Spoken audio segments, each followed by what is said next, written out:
কল্পনা করুন একটি রাত, চারদিকে নিঃশব্দ, শুধু বাতাস আর বালির ঘর্ষণের শব্দ। আকাশে লক্ষ তারা জ্বলছে, যেন সৃষ্টিকর্তা নিজেই সেই রাতে পৃথিবীর দিকে তাকিয়ে আছেন। আর একজন মানুষ, বৃদ্ধ, ক্লান্ত, কিন্তু চোখে অদম্য বিশ্বাসের আলো, দাঁড়িয়ে আছেন একা। হাতে একটি ছুরি, সামনে তার সবচেয়ে প্রিয় সম্পদ। তিনি জানেন এই মুহূর্তের পর পৃথিবী আর আগের মতো থাকবে না। কিন্তু আজ আমরা সেই বিখ্যাত কাহিনীর একটি ভিন্ন দিক দেখব।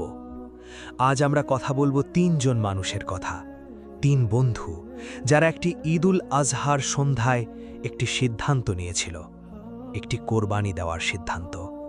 কিন্তু সেই কোরবানি শুধু পশুর রক্তের ছিল না, সেটি ছিল অহংকারের, স্বার্থের এবং ভুলের কোরবানি। আর সেই গল্প আজও প্রতিটি মানুষের হৃদয়ে প্রাসঙ্গিক। তারা তিনজন ছোটবেলা থেকে একসাথে বড় হয়েছে, একই গ্রাম, একই মাদ্রাসার উঠান, একই পুকুরের ধারে বিকেলের আড্ডা। প্রথম জনের নাম রাশেদ। রাশেদ ধনী, তার বাবার জমি আছে, গরু আছে, ব্যবসা আছে, মানুষ তাকে সালাম দেয়। কিন্তু রাশেদের মনে একটা গোপন রোগ আছে। সে সব সময় চায় মানুষ তার দিকে তাকাক, সে চায় সবাই জানুক সে কতটা বড়। দ্বিতীয়জন করিম। করিম মধ্যবিত্ত, পরিশ্রমী, সৎ, কিন্তু ভেতরে ভেতরে সে রাশেদের মতো হতে চায়। তার মনে একটা ঈর্ষার আগুন, যেটা সে কখনো স্বীকার করে না, কিন্তু সেটা প্রতিদিন একটু একটু তাকে পুড়িয়ে দেয়। আর তৃতীয়জন জামাল। জামাল গরিব, তার ঘরে সব সময় অভাব, কিন্তু তার হৃদয়ে এমন একটি সম্পদ আছে যেটা রাশেদের সব টাকা দিয়েও কেনা যায় না। এই তিন বন্ধু একসাথে ঠিক করে এবার ঈদুল আজহায় তারা একসাথে কোরবানি দেবে। কোরবানির আগের রাত রাশেদ বাজারে গেছে সবচেয়ে বড় গরু কিনতে। সে চায় পাড়ার সবাই দেখুক রাশেদের কোরবানি সবচেয়ে বড়। সে গরুটাকে বাড়ির সামনে বেঁধে রাখে, প্রতিবেশীরা দেখুক, মানুষ আলোচনা করুক।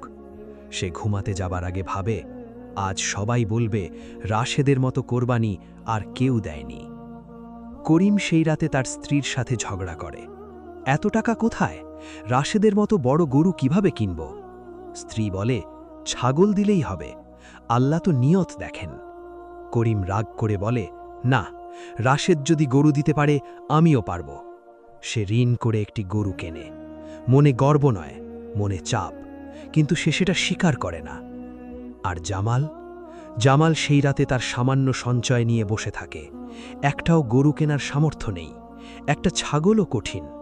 সে হিসাব করে, মাসের বাজার করলে ছাগল হবে না, ছাগল কিনলে মাসের বাজার হবে না। সে সিদ্ধান্ত নেয় একটা মুরগি, শুধু একটা মুরগি। কিন্তু সে ঘুমাতে যাবার আগে বুকের ভেতর একটা শান্তি অনুভব করে, যেটা রাশেদ বা করিম সেই রাতে অনুভব করেনি। ঈদের সকাল, মসজিদ থেকে তাকবীর ধ্বনি ভেসে আসছে, আল্লাহু আকবার, আল্লাহু আকবার। রাশেদ নামাজ পড়তে গিয়ে দাঁড়ায় সামনের সারিতে। সে চায় ইমাম সাহেব তাকে দেখুক, পাড়ার বড় মানুষরা দেখুক। নামাজের পর সে প্রথমেই ঘোষণা করে, আজ রাশেদ মিয়ার বাড়িতে কোরবানি আছে, সবাইকে দাওয়াত। মানুষ বাহবা দেয়, রাশেদের বুক ফুলে ওঠে। করিম নামাজ পড়ে ফিরে আসে চুপচাপ, ঘরে ঢুকে গরুর দিকে তাকায়, মনে পড়ে ঋণের কথা, তবু সে হাসার চেষ্টা করে। আর জামাল? জামাল নামাজ থেকে ফিরে তার ছোট মুরগিটাকে কোলে নেয়। তার মেয়ে জিজ্ঞেস করে, আব্বু, এটাই কোরবানি? জামাল হেসে বলে, হ্যাঁ মা, আমরা যা পারি তাই দিচ্ছি আল্লাহকে। মেয়েটা বলে, আল্লাহ কি রাগ করবেন না? জামাল তার মেয়েকে জড়িয়ে ধরে বলে, আল্লাহ তাকেই ভালোবাসেন যে সৎ।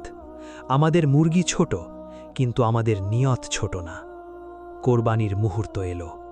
রাশেদ বড় গরু জবাই করে, মাংস হয় অনেক, মানুষ আসে, ছবি তোলে, সবাই তারিফ করে।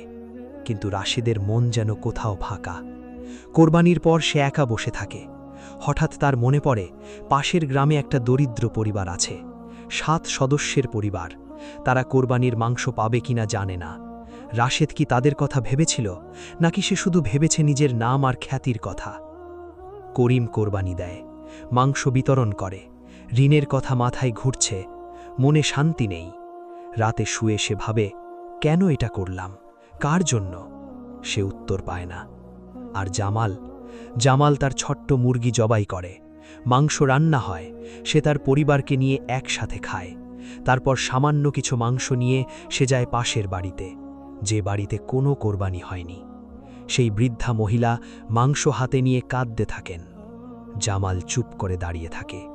কোনো ঘোষণা নেই, কোনো ছবি নেই, কোনো দর্শক নেই, শুধু দুটো মানুষ আর মাঝখানে একটি নীরব দয়া।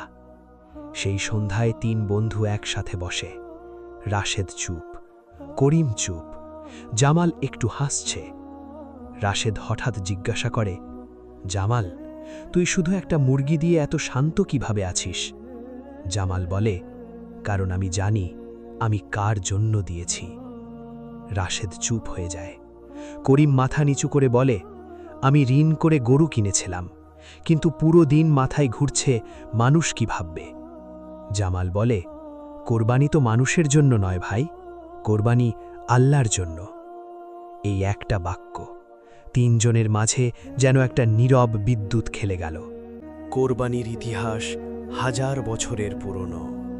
ইসলামিক বর্ণনা অনুযায়ী হযরত ইব্রাহিম আলাইহিসসালাম, যাকে ইহুদি, খ্রিস্টান এবং ইসলাম 3টি আব্রাহামিক ধর্মই সম্মান করে, তিনি একটি অসাধারণ পরীক্ষার মুখোমুখি হয়েছিলেন। স্বপ্নে আদেশ পেলেন তার প্রিয় পুত্রকে কোরবানি দিতে হবে। এই আদেশ শুনে কোনো সাধারণ মানুষ ভেঙে পড়তেন, কিন্তু হযরত ইব্রাহিম আলাইহিসসালাম দৃঢ় ছিলেন, কারণ তার বিশ্বাস ছিল সীমাহীন। তিনি তার পুত্র ইসমাইল আলাইহিসসালামকে সব জানালেন। পুত্র বললেন, আব্বা, যা আদেশ পেয়েছেন তা করুন, আল্লাহ চাইলে আমাকে ধৈর্যশীলদের মধ্যে পাবেন। এই কথোপকথন বাবা ও ছেলের মধ্যে মানব ইতিহাসের অন্যতম শক্তিশালী মুহূর্ত। কিন্তু যখন ছুরি নামাতে গেলেন, আল্লাহর পক্ষ থেকে ঘোষণা এলো, থামো, তুমি পরীক্ষায় উত্তীর্ণ হয়েছ। একটি দুম্বা পাঠানো হলো কোরবানির জন্য। এই ঘটনাটি শেখায়, কোরবানি কখনো পশুর রক্তের জন্য নয়, কোরবানি হলো আত্মার সমর্পণের প্রতীক। কুরআনে স্পষ্ট বলা হয়েছে, আল্লাহর কাছে পৌঁছায় না এর মাংস না তার রক্ত, কিন্তু তার কাছে পৌঁছায় তোমাদের তাকওয়া। সূরা আল হজ 22:37। সেই রাতে রাশেদ একা ঘরে বসে, সে ভাবছে সারা জীবন সে কার জন্য সবকিছু করেছে, আল্লাহর জন্য নাকি মানুষের বাহাবার জন্য। মসজিদে দান করেছে, কিন্তু যেন সবাই জানুক সেই ইচ্ছায়। কোরবানি দিয়েছে, কিন্তু সবচেয়ে বড় গরু যেন পাড়ায় চর্চা হয় সেই চিন্তায়। সে বুঝতে পারে তার কোরবানি হয়তো পশুর ছিল, কিন্তু তার নিয়ত ছিল নিজের অহংকারের। একটা দীর্ঘশ্বাস বের হয়ে আসে। করিম সেই রাতে তার স্ত্রীকে বলে, আমি ভুল করেছিলাম। স্ত্রী জিজ্ঞেস করে, কি ভুল? ঋণ করে বড় হওয়ার চেষ্টা। জামাল একটা মুরগি দিয়ে যা করেছে, আমি একটা গরু দিয়ে তা করতে পারিনি। স্ত্রী চুপ থাকে, কিন্তু তার চোখে পানি। জামাল সেই রাতে তার মেয়েকে ঘুম পাড়িয়ে বাইরে বসে থাকে। আকাশে তারা জ্বলছে। সে মনে মনে ভাবে, আল্লাহ কি তার কোরবানি কবুল করেছেন? তারপর সে মনে করে পাশের বাড়ির সেই বৃদ্ধা মহিলার মুখ। মাংস হাতে পেয়ে তিনি যেভাবে কাঁদছিলেন। জামালেরও চোখ ভিজে আসে, কিন্তু এটা দুঃখের কান্না না, এটা সেই কান্না যখন একজন মানুষ বুঝতে পারেন যে সে সত্যিকারের কিছু একটা করেছেন। সে হাত তুলে দোয়া করে, কোনো শব্দ নেই, শুধু নীরবতা আর বিশ্বাস। পরদিন সকালে 3 বন্ধু আবার বসে। রাশেদ বলে, জামাল, আমি সিদ্ধান্ত নিয়েছি, আগামী বছর থেকে আমি কোরবানির মাংসের অর্ধেক দরিদ্র পরিবারের কাছে পাঠাবো, আগে থেকেই, কোনো ঘোষণা ছাড়া। করিম বলে, আমি সিদ্ধান্ত নিয়েছি, যা সামর্থ্য আছে তাই দেব, অন্যের সাথে তুলনা করব না। জামাল দুজনের দিকে তাকিয়ে হাসে। তোরা দুজনে এইটুকু বুঝলি, এটাই কোরবানি। রাশেদ অবাক হয়ে বলে, মানে? জামাল বলে, কোরবানি শুধু পশু জবাই না, কোরবানি হলো নিজের ভেতরের সেই জিনিসটা ত্যাগ করা যেটা তোকে আল্লাহ থেকে দূরে রাখে। তুই অহংকার ছেড়েছিস, করিম ঈর্ষা ছেড়েছে, এটাই আসল কোরবানি। 3 জন চুপ হয়ে যায়। বাতাসে ঈদের সুগন্ধ, দূরে কোথাও আজানের সুর। ইতিহাসের পাতায় কোরবানির গল্প হাজার বছর ধরে চলে আসছে। হযরত ইব্রাহিম আলাইহিস সালাম যখন ছুরি হাতে দাঁড়িয়েছিলেন, তিনি শুধু একটি জীবন বিসর্জন দিতে যাননি, তিনি বিসর্জন দিতে চেয়েছিলেন তার নিজের সবচেয়ে বড় ভালোবাসাকে, পিতার হৃদয়কে। সেটাই ছিল আসল পরীক্ষা। আর আল্লাহ বলেছিলেন, থামো, তুমি উত্তীর্ণ হয়েছ। আজ হাজার বছর পরে প্রতি ঈদুল আজহায় লক্ষ লক্ষ মানুষ কোরবানি দেয়। কিন্তু প্রশ্ন হলো, আমরা কি শুধু পশু কোরবানি দিচ্ছি, নাকি আমরা আমাদের ভেতরের অহংকার, লোভ, ঈর্ষা সেটাও কোরবানি দিতে পারছি?